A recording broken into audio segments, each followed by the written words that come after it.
"I'm carrying your husband's baby," my daughter-in-law whispered into my ear during our 40th wedding anniversary dinner, and for a moment, the entire world around me seemed to go silent. The soft jazz playing through the dining room speakers faded into the background. The laughter from our relatives blurred into meaningless noise. Even the crystal wine glass in my hand suddenly felt too heavy to hold. Sophie stood beside me with a small smile on her lips, calm and composed, as if she had just commented on the weather instead of tearing apart 40 years of my life with a single sentence. I slowly turned my head toward her, searching her face for any sign that this was some cruel joke, but there was nothing there except confidence. That was what frightened me most. She truly believed she had already won. I kept my expression still and glanced toward the far end of the mahogany table where my husband Thomas sat pouring wine for our son Daniel. The golden light from the chandelier reflected against Thomas's silver hair, making him look older than his 69 years. He laughed at something Daniel said, but when his eyes briefly met mine, he looked away too quickly. And in that instant, I understood everything. The distance, the coldness, the late-night phone calls he took outside on the patio, the separate bedrooms that had somehow become normal over the last 6 months. Sophie gently touched my arm, as if we were sharing some harmless secret between women. "I thought you deserved to hear it from me before everyone else does," she whispered softly. I noticed her manicured fingers resting against the sleeve of my navy blue dress, the same dress Thomas once said made me look elegant. Suddenly, I felt very old. Not because of wrinkles or gray hair, but because I realized I had spent years believing loyalty still meant something inside this family. I placed my wine glass carefully onto the tablecloth before my shaking hands could betray me. Across the room, the grandfather clock ticked steadily beside the fireplace. Outside the large dining room windows, snow drifted quietly across the backyard, covering the garden I had spent decades building. Everything looked peaceful, beautiful even, but inside me, something had collapsed so completely that I knew it would never be rebuilt again. Daniel stood up suddenly with a smile. "Dad, Mom, I want to make a toast," he announced proudly, lifting his champagne glass. My son looked tired lately. There were dark circles beneath his eyes now, and he'd started drinking more than usual at family gatherings. I wondered how long Sophie had been lying to him too. "To 40 years of marriage," Daniel said warmly. "To the kind of love people spend their whole lives hoping to find." Sophie stepped away from me and slipped back into the empty seat beside my son, crossing her legs gracefully beneath the table as if nothing had happened. Thomas stared down at his plate. He couldn't even look at me now. Claire Bennett, my husband's younger sister, sat quietly near the end of the table watching all of us with uneasy eyes. Earlier that afternoon, she had called and asked if she could arrive before dinner because there was something important we needed to discuss privately. But guests arrived before she had the chance. Now I wondered if she already knew. Daniel raised his glass higher. "To family," he said. Everyone echoed the toast except me. I simply sat there staring at Sophie as she rested one hand lightly against her stomach. Then, very slowly, I smiled back at her. Because what Sophie Carter didn't know was that I already had the DNA test results hidden inside my purse upstairs. I barely remember how the rest of that anniversary dinner ended. I remember the sound of silverware against china plates. I remember Daniel pouring another glass of champagne while trying too hard to keep the conversation cheerful. I remember Sophie smiling every time someone congratulated Thomas and me for 40 years of marriage, as if she had already erased me from the picture and stepped neatly into my place. But more than anything, I remember Thomas avoiding my eyes for the entire evening. After our guests finally left around 10:30, the house became painfully quiet.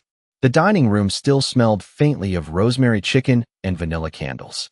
Half-empty wine glasses sat abandoned across the table beside crumpled linen napkins. I stood alone in the kitchen rinsing dishes beneath warm water while snow continued falling outside the windows. Thomas did not offer to help me clean up. He never used to leave me alone after family dinners. For years, we had washed dishes side by side while talking about our guests, laughing quietly like old friends who still understood each other without trying. But sometime over the last year, those little rituals had disappeared one by one without me even noticing. "You should get some rest," Thomas said from the doorway behind me. His voice sounded distant, almost uncomfortable. I kept my eyes on the sink. "I will." He lingered there for a second as if he wanted to say something else, But then his footsteps faded down the hallway toward the guest bedroom he had started sleeping in 3 months earlier. He claimed my snoring kept him awake. At the time, I believed him because after 40 years of marriage, you stop questioning small changes. You tell yourself people get older. They grow tired. They need space. What you never imagine is that someone else may already be quietly stepping into the empty spaces inside your marriage. I dried my hands slowly and looked around the kitchen that had once felt like the center of our family. Every Thanksgiving turkey, every Christmas morning, every birthday cake for Daniel had passed through this room. I had spent decades building a life inside these walls while believing the people around me valued the same things I did. Loyalty, honesty, family. But standing there that night, I realized Sophie understood something I never had. People can smile at your table while secretly planning your replacement. Upstairs, I locked the bedroom door behind me before taking the envelope from my purse. My hands trembled slightly as I unfolded the DNA report across the bedspread. The results were impossible to misunderstand. Thomas Carter was not the biological father of Sophie's unborn child. I had read those words at least 20 times over the last 2 days, and they still made my chest tighten. Not because I loved Thomas the way I once had, but because the betrayal inside this family had become so tangled that I no longer knew where it truly began. 3 days earlier, Claire Bennett showed up at my front door carrying a grocery store pie and looking like she had not slept properly in weeks. "I need to tell you something before it gets worse," she said quietly the moment I let her inside. We sat at the kitchen table while afternoon sunlight stretched across the hardwood floors. Claire wrapped both hands around her coffee mug without drinking from it. "Thomas has been moving money," she whispered. "Large amounts." I felt my stomach sink immediately. "What kind of money?" "Retirement accounts, investment funds, property transfers." Claire looked down at the table before continuing. "And Sophie has been going with him to meet the lawyer." At first, I wanted to dismiss it as confusion or gossip. But Claire worked part-time at the accounting office that handled several Carter family investments. She had seen enough documents to know what she was talking about. Why would Thomas involve Sophie? I asked quietly. Claire hesitated so long that I already knew the answer before she spoke. "Because I think their relationship is not appropriate." The room suddenly felt smaller around me. I stared at the steam rising from my coffee while every strange moment from the past year replayed itself in my head with painful clarity. Sophie texting Thomas late at night during family vacations. The private conversations that stopped whenever I entered the room. The way Thomas defended her even when Daniel quietly admitted their marriage was struggling. Looking back now, the signs had been everywhere. I had simply trusted the wrong people for too long. Claire reached across the table and squeezed my hand softly. "I am sorry, Evelyn." I nodded slowly because I could not speak yet. Then Claire lowered her voice even further. "There is one more thing you need to know. Sophie says she is pregnant." I closed my eyes for a moment as cold fear settled into my chest. Because even then, before the anniversary dinner, before the whisper beside the dining table, I already knew my family was standing at the edge of something that would destroy all of us. The next morning, I woke before sunrise too.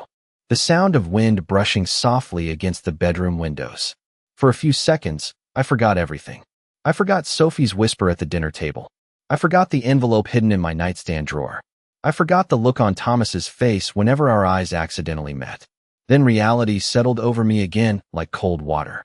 The other side of the bed was empty. It had been empty for months now, but that morning the silence beside me felt unbearable. I wrapped my robe tighter around myself and walked downstairs slowly, careful not to wake anyone. Daniel and Sophie had stayed overnight in the guest rooms after the anniversary dinner because of the snowstorm outside. The house was quiet except for the hum of the refrigerator and the ticking clock above the stove. I started the coffee maker automatically, following movements my body knew by memory, even while my mind felt numb. Outside, fresh snow covered the backyard in a smooth, white blanket. The bird feeder Thomas built years ago stood crooked near the fence, untouched by birds this early in the morning. Everything looked frozen in place. I stood at the kitchen sink holding my coffee cup when I heard soft footsteps upstairs. A few seconds later, Sophie entered the kitchen wearing one of Daniel's oversized sweaters. Her blonde hair was tied loosely back, and she looked almost sweet in the soft morning light. That was the dangerous thing about Sophie. She knew exactly how to appear harmless. "You are up early," she said gently as she opened the refrigerator. I nodded once. Could not sleep. She smiled faintly and reached for orange juice. Big nights usually do that to people. There was something deliberate in the way she said it, like she was testing whether I would react differently now that her secret had been spoken aloud.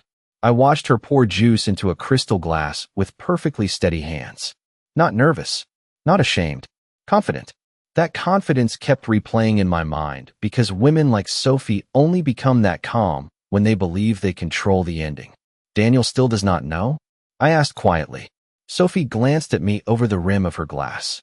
Not yet. Her tone remained casual, almost bored. I wanted to tell him after Thomas finalized everything. Finalized everything. The words settled heavily in my chest. What exactly is Thomas finalizing? I asked carefully. Sophie leaned one hip against the marble countertop and studied me for a moment before answering. You know how complicated family trusts can be. I said nothing. She smiled again, smaller this time. I suppose Claire already told you more than she should have. My fingers tightened slightly around my coffee mug. So she knew about Claire. Sophie walked closer until only a few feet separated us. You spent your whole life building this family, Evelyn, she said softly. But families change. People change. Sometimes you have to make room for the future. Future. Such a harmless word for something that felt so cruel. Upstairs, I heard floorboards creak followed by Daniel's sleepy voice calling Sophie's name. She stepped back immediately, her expression transforming into warmth again before she answered him sweetly. It happened so fast it almost frightened me. One version of Sophie existed for the family. Another existed only when no one else was watching. Daniel entered the kitchen rubbing his eyes. At 40 years old, my son still looked boyish first thing in the morning. His dark hair was messy, and he smiled tiredly when he saw me standing there. Morning, Mom. Good morning, sweetheart. He kissed my cheek before wrapping his arms loosely around Sophie from behind. She leaned comfortably into him while he rested his chin against her shoulder. Watching them together hurt more than I expected because Daniel still had no idea his entire marriage was quietly collapsing around him. You okay? He asked me gently. You seem tired. I forced a small smile. Just exhausted from hosting everybody. Daniel nodded sympathetically. You should take it easy today. Sophie and I can help clean up before we head home. Sophie rested one hand over his. The same hand she had placed against her stomach at dinner the night before. Daniel smiled down at her affectionately while she avoided looking directly at me. I suddenly realized something terrible in that moment. Sophie was not afraid of hurting me. She was afraid of losing control of the money, the house, the Carter family name. Thomas was simply part of the path she chose to get there. And Daniel, my sweet trusting son, was standing directly in the middle of it without even realizing he was being used. Later that afternoon, after Daniel and Sophie finally drove back to Chicago, I walked into Thomas's home office for the first time in months. The room smelled faintly of leather and cedarwood. His desk sat perfectly organized beneath the large window overlooking the frozen lake behind our property. Thomas had always been meticulous about paperwork. Every bill, every investment statement, every insurance document filed neatly into labeled drawers. I opened the bottom cabinet slowly and froze almost immediately. Inside sat a thick folder labeled simply Transfer Documents. And resting on top of the folder was Sophie's ultrasound photo. I stood frozen beside Thomas's desk staring at the ultrasound photo while the late afternoon light stretched across the office floor in long pale shadows. Sophie's name was printed neatly at the top of the image beside a date from 3 weeks earlier. Beneath it, in Thomas's handwriting, were 4 words written carefully in blue ink. Our second chance at happiness. For a moment, I thought I might be sick. Not because of jealousy anymore. That feeling had already burned itself out inside me sometime during the anniversary dinner. What remained now was colder, clearer. The kind of realization that changes the way you look at every memory you once trusted. I lowered myself slowly into the leather chair behind Thomas's desk and opened the transfer folder with trembling hands. Property documents, trust amendments, retirement account transfers. Several forms already carried Thomas's signature. Others were still waiting to be finalized. But what caught my attention most was the date listed on the draft revision to our estate trust. The changes had started 8 months ago. 8 months. Long before Sophie ever claimed to be pregnant. Long before Daniel admitted his marriage had become strained. Long before Thomas began sleeping in the guest room. I leaned back slowly and stared at the ceiling while old memories replayed themselves one by one with painful new meaning. Last spring, Thomas suddenly insisted we cancel our annual trip to Maine because he said traveling exhausted him. 2 weeks later, Sophie posted photos online from a luxury spa resort in Arizona. At the time, she told Daniel she had gone with friends from work. Now I wondered who had actually taken those pictures. Then there was Mother's Day. Sophie arrived late to brunch wearing a white sundress and oversized sunglasses even though it was raining outside. Thomas spent the entire afternoon watching her whenever he thought nobody noticed. I remembered catching the look once across the dining table. It lasted only a second. Too long for coincidence. Too familiar for comfort. Back then, I convinced myself I was imagining things because decent people do not immediately suspect betrayal inside their own family. That is the cruel advantage dishonest people always have. They rely on your goodness to protect them. My eyes drifted toward the framed photographs lining the bookshelf beside Thomas's desk. 40 years of family memories stared back at me from polished silver frames. Daniel holding his first baseball glove at age 10. Our lake house during summers when life still felt simple. Christmas mornings with wrapping paper scattered across the living room floor. Sophie smiling beside Daniel on their wedding day in a lace gown that cost more than my first car. I remembered how tightly she hugged me at that wedding reception. "I have always wanted a mother like you," she whispered tearfully against my shoulder. At the time, I believed every word. Slowly, I reached for the ultrasound photo again. Something about it bothered me beyond the obvious betrayal. The timeline did not fit properly. Sophie claimed she discovered the pregnancy recently. Yet this ultrasound appeared farther along than she implied during dinner. I stared harder at the small printed measurements beneath the image before suddenly realizing why my chest tightened. Months earlier, during a charity luncheon downtown, Sophie spent nearly an hour talking about a new fitness trainer she met at an upscale gym outside Chicago. I remembered because she would not stop mentioning him. "Ethan says I have incredible discipline," she told everyone proudly while laughing over white wine. At the time, Thomas barely spoke during lunch, but I noticed how irritated Daniel looked whenever Ethan's name came up. Later that evening, Daniel quietly admitted they had been arguing more often lately. "She barely comes home some nights," he confessed while helping me load dishes into the dishwasher. "Everything feels temporary with her now." I should have listened more carefully back then. Instead, I told myself all marriages go through difficult seasons, that people reconnect eventually. Looking back now, I realized I had spent years smoothing over cracks while the foundation underneath our family quietly rotted away. A sudden knock at the office door startled me. I looked up quickly as Thomas stepped inside, still wearing his wool overcoat from outside. Snowflakes melted slowly against his shoulders. The moment he saw the folder open across the desk, all the color drained from his face. Neither of us spoke at first. The silence between us felt heavier than any argument we had ever shared in 40 years of marriage. Thomas closed the door behind him carefully before loosening his scarf with unsteady hands. "Evelyn," he said softly, almost cautiously. I looked directly at him for the first time since the anniversary dinner. "How long?" His shoulders lowered slightly as though he had been expecting the question for months. Thomas glanced at the ultrasound photo still resting beside my hand before answering in a voice barely above a whisper. "Long enough to ruin everything." Thomas stood near the office door with snow melting onto the hardwood floor while I remained seated behind his desk, holding Sophie's ultrasound photo in my hands. For 40 years, this man had been the center of my life. We built a business together, raised a son together, buried parents together, survived layoffs, mortgage payments, illnesses, and sleepless nights beside hospital beds together.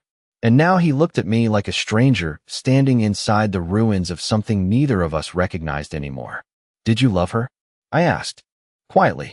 Thomas closed his eyes briefly before answering. "I do not know what I felt anymore." The honesty in that answer hurt more than excuses would have. I nodded slowly and placed the ultrasound photo back onto the desk. "Does Daniel know?" Thomas immediately shook his head. "No." His voice cracked slightly on that single word. "And he cannot find out like this." I stared at him in disbelief. "Like this?" I repeated softly. "Thomas, there is no gentle version of this story." He ran one hand across his face, suddenly looking exhausted. "Older. It was not supposed to happen this way." I almost laughed at the absurdity of that statement. As if betrayal followed schedules. As if families collapsed neatly and politely. Thomas stepped farther into the office and lowered himself into the chair across from me. For the first time in months, he actually looked directly at me without turning away. It started after Daniel and Sophie separated for a while last spring, he admitted quietly. Separated? My chest tightened instantly. They never told me they separated. Thomas looked ashamed. Because it only lasted 2 weeks. Daniel stayed downtown at the condo near his office. Suddenly, dozens of strange details from last spring rearranged themselves inside my mind with horrible clarity. Daniel canceling Easter brunch at the last minute.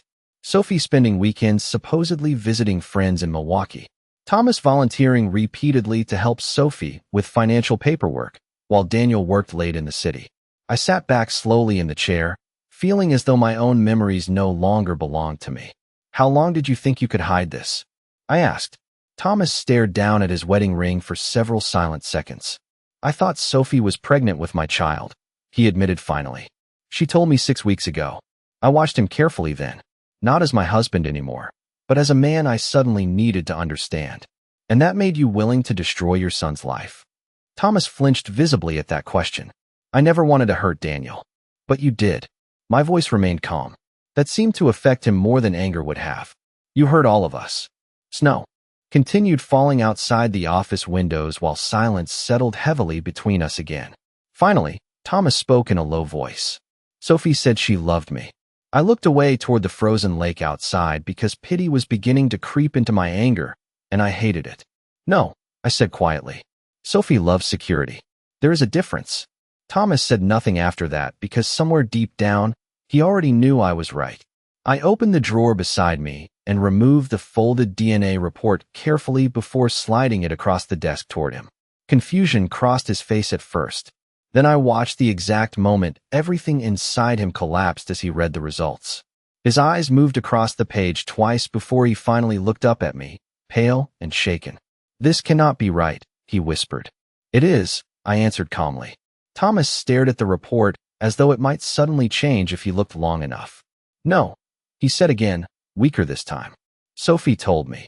He stopped speaking halfway through the sentence because the truth was finally becoming impossible to avoid. Sophie had manipulated him. The same way she manipulated Daniel.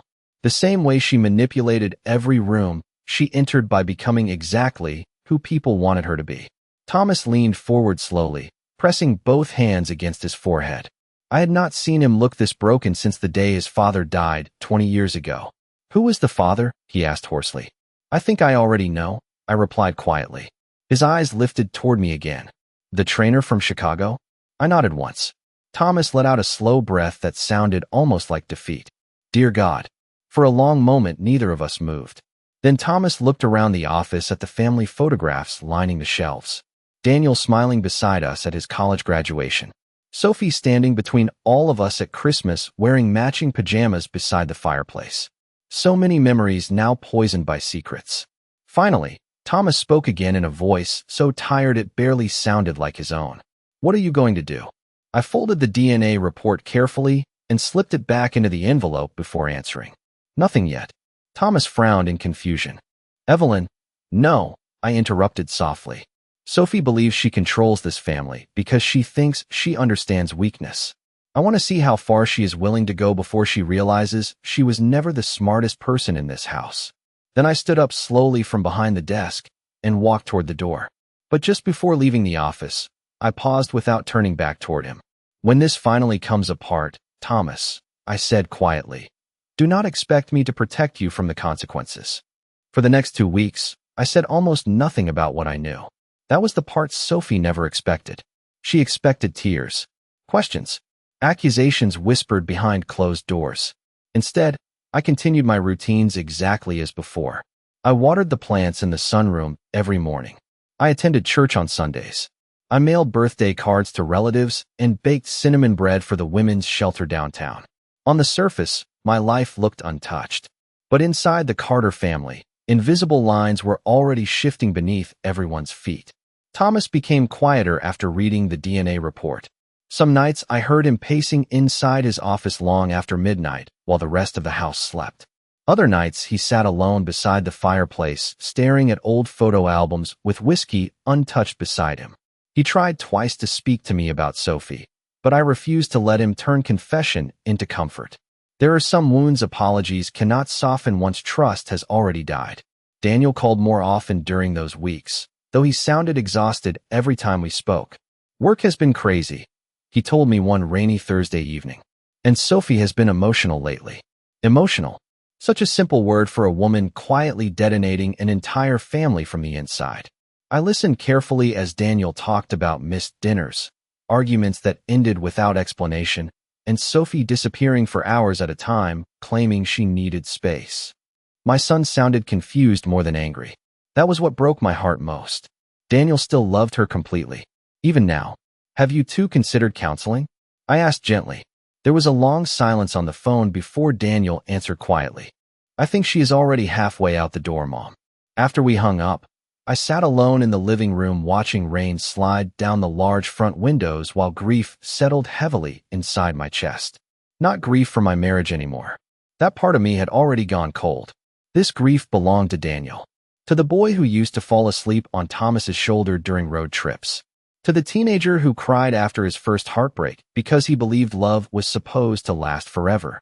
I wanted to protect him from what was coming, but I also knew some truths destroy people no matter how gently they are delivered. A few days later, Claire called and asked me to meet her downtown for lunch. The restaurant overlooked the frozen Chicago River, and gray winter light filled the windows beside our booth. Claire looked nervous the moment she sat down across from me. There is more, she said quietly before even touching her coffee. I folded my napkin slowly onto my lap. I assumed there would be. Claire reached into her purse and slid several printed bank statements across the table. These transfers started 6 months ago. I stared down at the highlighted amounts while my stomach tightened.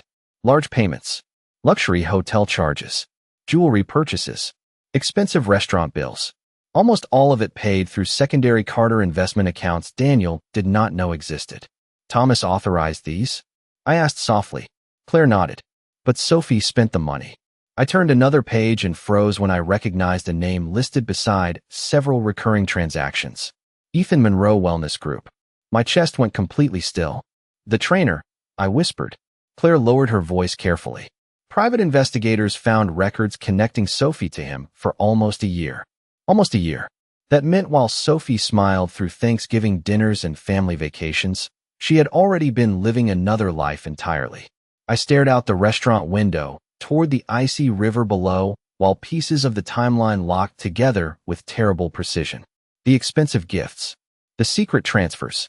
The sudden pregnancy announcement timed perfectly around trust revisions and estate changes. Sophie had not simply fallen into an affair. She had built an escape plan while keeping one hand inside the Carter fortune the entire time. Claire watched me carefully across the table. What are you going to do? She asked quietly. I looked back down at the bank statements before answering. I am going to wait. Claire frowned slightly. For what? I folded the papers carefully and slid them back into the envelope. For Sophie to become careless.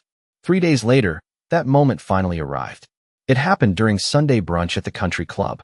Sophie arrived 40 minutes late wearing oversized sunglasses despite the cloudy weather outside.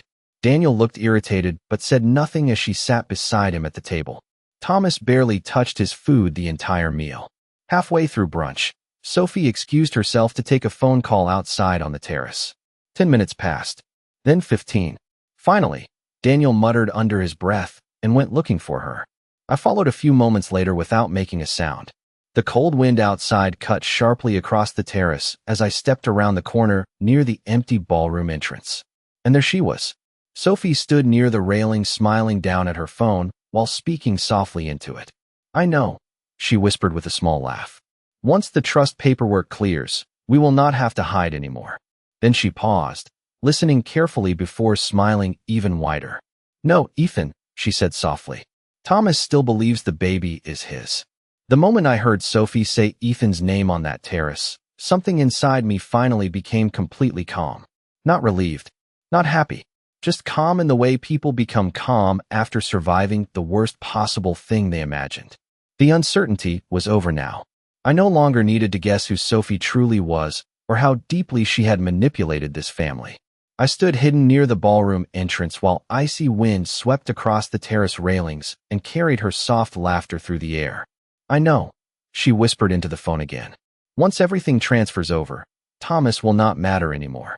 I closed my eyes briefly because even after everything, hearing those words still hurt. Not for myself, for Daniel, for Thomas, even. For the years we had all wasted believing Sophie loved any of us at all. A few seconds later, Sophie ended the call and slipped her phone back into her purse before adjusting her coat and practicing a smile in the dark reflection of the ballroom window. Watching her do that chilled me more than the winter air. It was automatic for her now. Every expression carefully chosen. Every reaction rehearsed. She turned to walk back toward brunch and froze the moment she saw me standing near the doorway. For the briefest second, panic flashed across her face. Then it disappeared beneath that familiar polished calm. "Evelyn," she said smoothly, "I did not realize you were out here." I looked at her quietly for several long seconds before answering. I needed fresh air.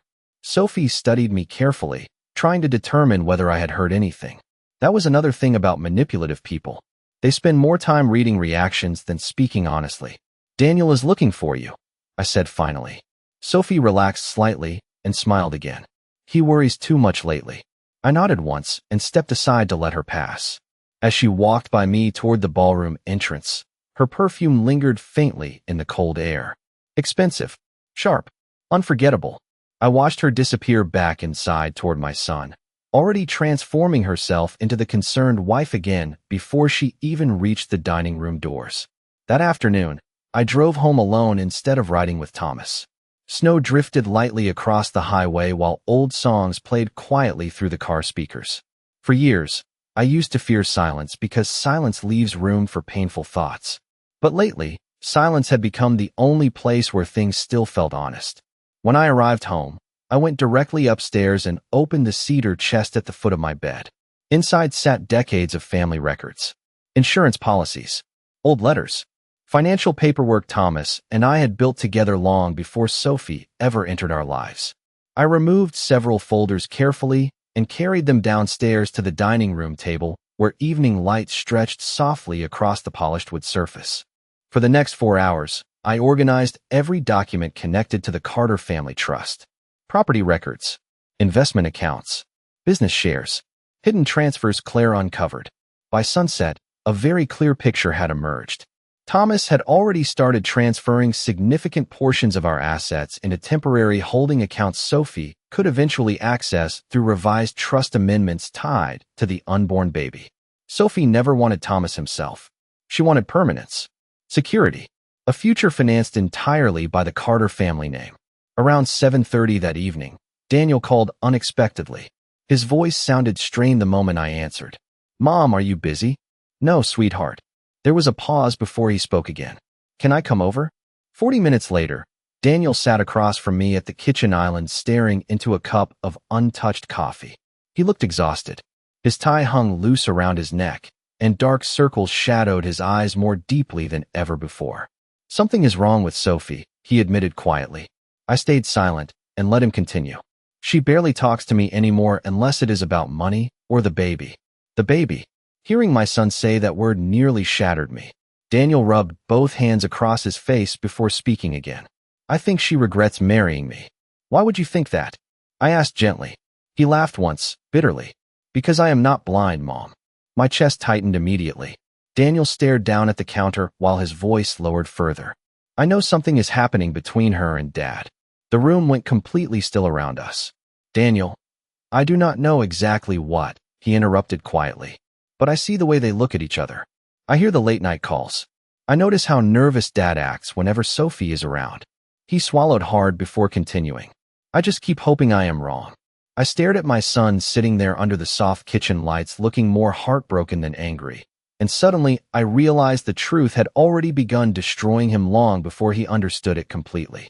Daniel looked up at me then with tears gathering quietly in his eyes. "Tell me honestly," he whispered. "Am I losing my mind?"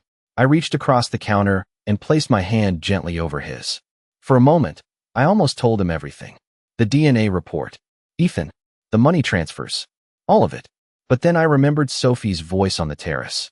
"Once everything transfers over, She still believed she was winning. And sometimes the only way to stop someone truly dangerous is to let them walk confidently into the trap they built for themselves. So instead, I squeezed Daniel's hand softly and said the only thing I could safely tell him for now. No, sweetheart. You are finally starting to see people clearly.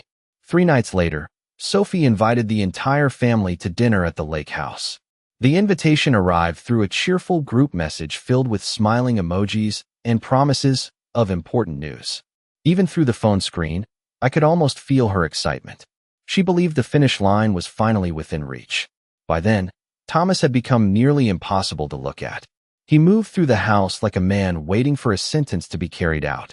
Some mornings I found him sitting alone at the kitchen table before sunrise, staring blankly into cold coffee while snow drifted across the frozen shoreline outside. We barely spoke anymore except for practical things. Utilities, groceries, weather. 40 years of marriage reduced to polite conversations between strangers.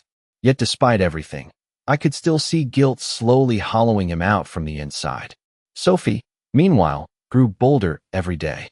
She started referring to the baby openly now, placing one hand over her stomach whenever conversations turned toward the future.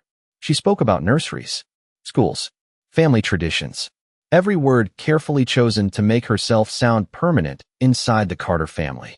But what fascinated me most was how completely she underestimated everyone around her. She thought money blinded people forever. She thought charm erased consequences. Most dangerously of all, she believed intelligence and manipulation were the same thing. The lake house looked beautiful that evening beneath fresh snow and soft golden lights glowing through the windows. Daniel greeted me quietly at the door while Sophie hovered nearby in a cream-colored sweater dress, smiling too brightly at everyone who arrived. Claire stood near the fireplace holding a glass of wine. Her expression tense the moment our eyes met. Thomas remained unusually quiet throughout dinner, barely touching the steaks Sophie proudly served while she filled every silence with forced cheerfulness.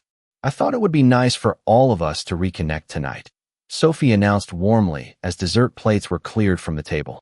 Especially with so many exciting changes ahead. Daniel stiffened beside her almost immediately. I noticed because by now my son reacted to Sophie's voice the way people react to storms they know are coming but cannot stop. Sophie reached for his hand anyway.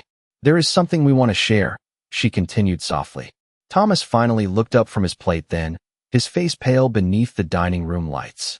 Sophie, he said quietly, almost warningly. But she ignored him. Of course she did. Sophie loved audiences too much to stop once she believed she controlled the room. She stood slowly from her chair holding one hand over her stomach while smiling toward Claire, Thomas, and me. This baby changes everything, she said. And I think it is time we start being honest about what our family will look like moving forward. Daniel looked completely confused now. What does that mean? He asked carefully. Sophie glanced toward Thomas before answering. It means some relationships evolve in unexpected ways. The room went silent. Even the fire crackling softly behind Claire seemed suddenly distant. Daniel slowly pulled his hand away from Sophie's. What are you talking about? He asked again, his voice lower this time. Sophie inhaled carefully as though preparing for a performance she had rehearsed many times in her head. Then she turned toward me with the same calm smile she wore at our anniversary dinner. Evelyn already knows, she said softly. Daniel looked at me instantly. Confusion, fear, desperation. All of it flashed across my son's face in a matter of seconds. Across the table, Thomas closed his eyes briefly like a man standing beneath falling debris. Sophie straightened her shoulders slightly before speaking the sentence she believed would finally secure her future forever. Thomas is the father of my baby. Daniel went completely still beside her. Not angry at first, just stunned. The kind of silence that comes when reality stops making sense. Claire lowered her wine glass slowly onto the table while Thomas whispered Sophie's name under his breath again, this time sounding almost panicked. But Sophie continued speaking anyway. I know this is difficult, she said carefully, but pretending would only hurt everyone more in the long run. I watched her closely then, watched the confidence in her posture, the certainty in her eyes. She truly believed this moment belonged to her. Finally, Daniel turned toward his father. Tell me she is lying. Thomas opened his mouth, but no words came out. And that silence alone nearly destroyed my son. Daniel pushed back from the table, so abruptly his chair scraped sharply across the hardwood floor. "Dad?" he repeated, louder this time. Thomas looked shattered. "Daniel." "No." Daniel shook his head hard while tears gathered visibly in his eyes. "No, do not say my name like that." Sophie stepped closer toward him immediately, reaching for his arm. "Daniel, please listen."